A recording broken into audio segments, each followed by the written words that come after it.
سنن نسائی، امام ابو عبد الرحمن احمد بن شعیب النسائی رحمہ اللہ تعالی، ولادت 215 ہجری، وفات 303 ہجری۔ تعویل قول عز وجل اذا قمتم الى الصلاة فاغسلوا وجوهكم وايديكم الى المرافق،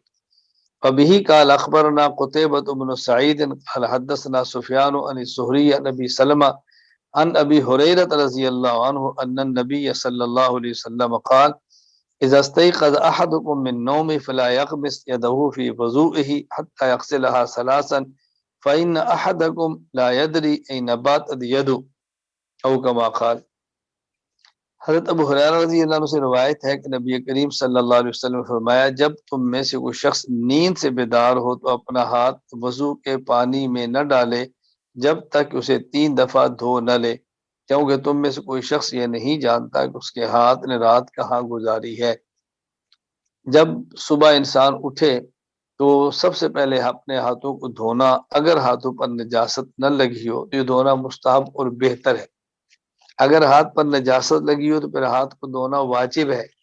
اور اگر نجاست نہ لگی ہو تو پھر دھونا مستحب ہے۔ اور یہ جو فرمایا کہ برتن میں ہاتھ نہ ڈالیں یہاں تک اس کو 3 مرتبہ دھو لیں، یہ اس وقت ہے کہ جب برتن چھوٹا ہو اور اس کو الٹا کر پانی نکالا جا سکتا ہو تو پھر بغیر دھوئے ہاتھ اس کے اندر نہ ڈالیں، یا برتن بڑا ہو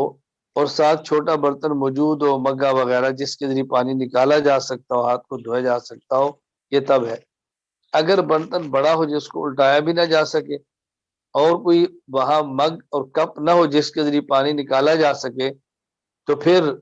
بغیر دھوئے اس میں سے آپ اپنا ہاتھ ڈال کے پانی نکال سکتے ہیں، لیکن شرط یہ ہے کہ ہاتھوں پہ نجاست نہ لگی ہو۔ اگر نجاست لگی ہو پھر کسی بھی طریقے سے اپنے ہاتھوں کو دھونا واجب ہے۔